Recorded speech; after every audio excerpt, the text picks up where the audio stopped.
Alright. Hey everybody, a bit of a vlog about our food eating adventures. Yes.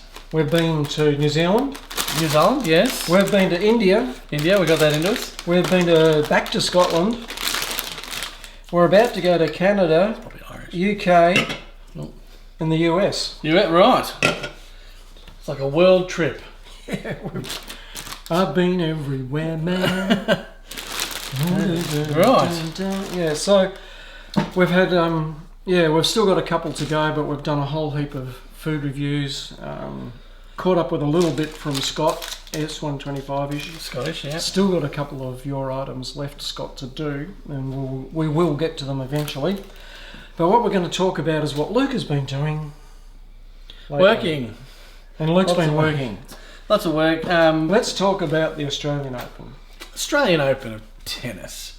I was directing the world feed, so that basically... Directing the world feed. Yeah, so basically there's a channel that they put out which is not for rights holders. Rights holders basically have the option to purchase games that they want to see, so they can directly get the exact game that they want to watch, and then they often overlay it with their own commentary and their own, maybe even their own graphics, and maybe their own pictures as well. They can have sometimes other cameras that they go to independently of what's happening on the court that they're taking. Okay, right. So rights holders can take those different feeds, but they'll choose a particular game that they want to watch.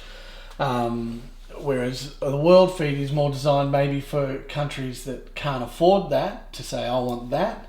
Right. So basically what they do is they open up a channel for lots of different countries to say, all right, would you just like to get a flavour of what's happening at the Open? Okay. And then basically we tailor that to the countries that purchase that. So we provide a feed basically for lots of different countries around the world, and it centres on the games that are within those countries. Okay. So predominantly Asian, bit of India.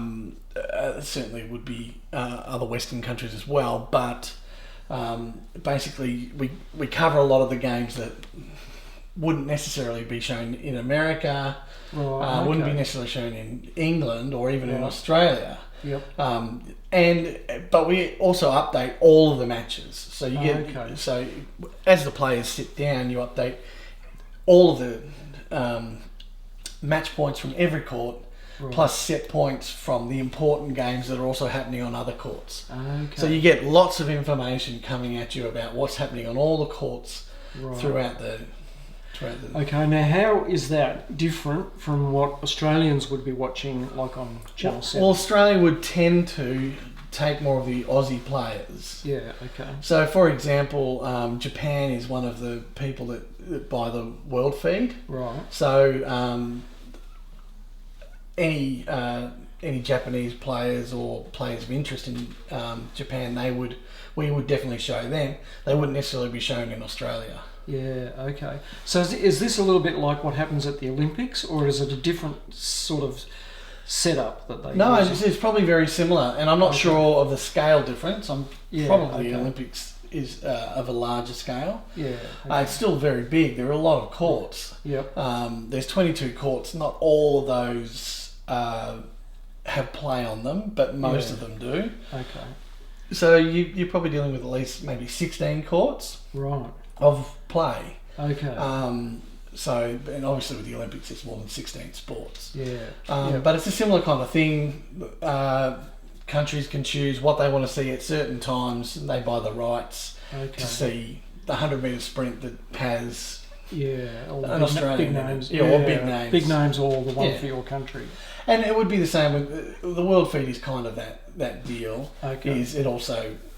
It covered the big games, the big names, but also highlighted players that may not have done as well from specific countries. Yeah, okay. So when Channel 7 comes along, like in the Olympics, they just were able to do their little journo bits from a booth or whatever. Is this a similar thing? Or so they'll have their own cameras. They'll have their own camera operators. Okay. So they'll have maybe a roving reporter. They'll have with their own camera. Yep. They'll have a new set, Yep. and their own cameras in there. Yep. So that's kind of their go-to. They can start there, and then as Right. feeds come in from courts, they can cross to a court live, Okay. or they can record the court and turn it around later, Okay.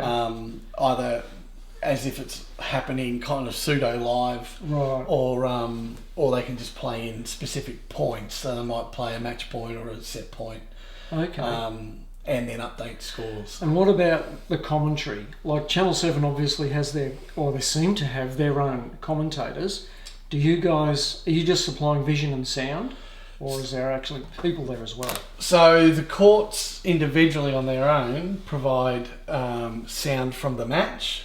Okay. The world feed, now this may not be 100% accurate, this is my understanding. The world feed has commentary on the main courts. Okay. So they provide commentary for all of those matches. Right. And they might go into edits as well that are shown later Right. or on the websites, or Yeah. fed out in different ways. Yep. Okay. But all of those have commentary on them, Okay. the main courts. Right. And we also have, in the world feed, we have our own commentator that would guide us from place to place as we moved, or talk okay. through Yep. fixtures or results of the Okay. day, weather, Right. attendance. All of those things would be added by our commentary, and Right. then we would go into a court, Right. and then pick up the commentary from the court. Okay. Fascinating stuff. So you're coordinating all that and channeling it into the finished product, which is the world feed. Yes. So there's an awful lot to put together. Yeah, so in terms of our mixer layout, I think I worked out there was about 62 different inputs on the mixer. So that's 62 different screens? 62 different monitors. Wow. Yeah. And so we filled up an entire mixer row plus another row. So we actually... we'd be very rare to do a gig where you fill up 2 mixer rows. Right. So we had 2 mixer rows, and then also we have wipes for all of the play courts. So we actually had 20 different, and a couple of generics as well, just to help out for if we went somewhere that didn't have a specific court associated to it. So if we were going to court 22, this wipe would come across, court 22 it would say, and then it would wipe off, and you'd be on the vision of court 22. Right. Okay. If you're going to Margaret Court Arena, and then that disappears, and you're rolling underneath Okay. Wow. the vision from Margaret Court Arena, or you go to it live. So depending okay. on if you're just picking up a point or picking up the whole game. Yes. Okay. So, and a team of people working for that. Yeah, to all so you've happen? got all your standard people: graphics, DA, a producer, tape operator, audio person, audio director. You've also got all your engineers in the background who are helping fix problems. Right. We've also got assign lines. So part of what we had on the mixer was 12 different assigns. Right. So you can individually select basically any camera in the whole facility and feed it through to one of those assigns. Right. Wow. So it's a very powerful setup. Yeah. In order to cover the whole Yeah. tournament and also the area. Yeah. Okay.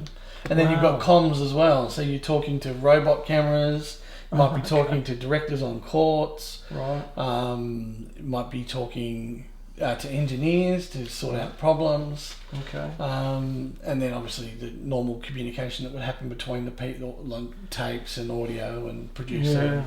Yeah. Okay. Graphics, so all of that. Right. Wow. And how many cameramen are on site, like with all the courts? I don't know. Lots and lots. Yeah. Okay. Yeah. Okay. I think I've heard a number around the 90. Wow. And that'll be all shifts too, like, because it goes for the whole event goes over a lot of hours of the day. It's not 24 hours, but yeah, exactly. So there are 2 shifts generally, a day and a night. And not all the courts are on at night.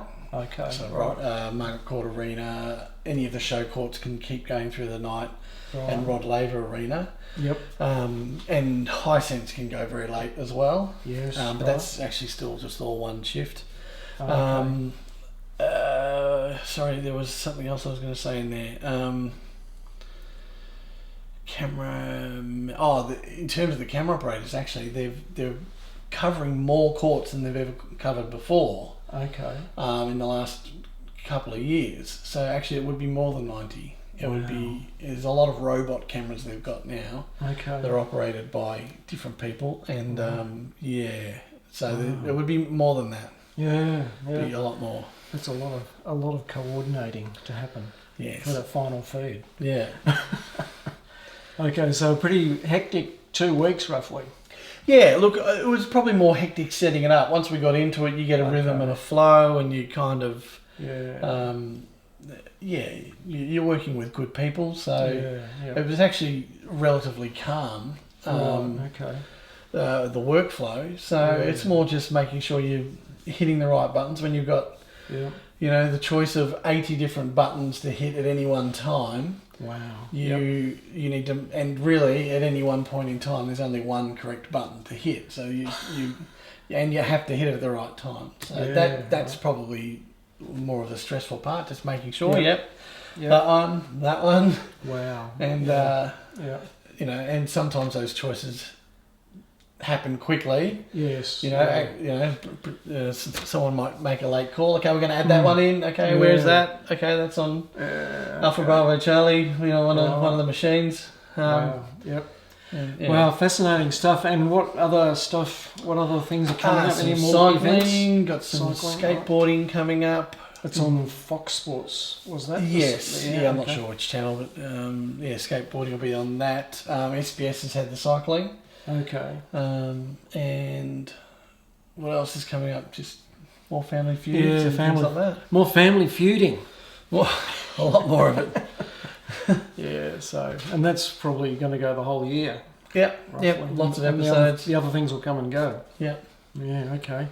All right, guys. Well, that's what Luke's been up to. Busy start to the year. And we've got a few more reviews to do, so we'll get back into them, and you can watch them each Friday, in Australia anyway, as they turn up. All right, see you all again soon. Bye.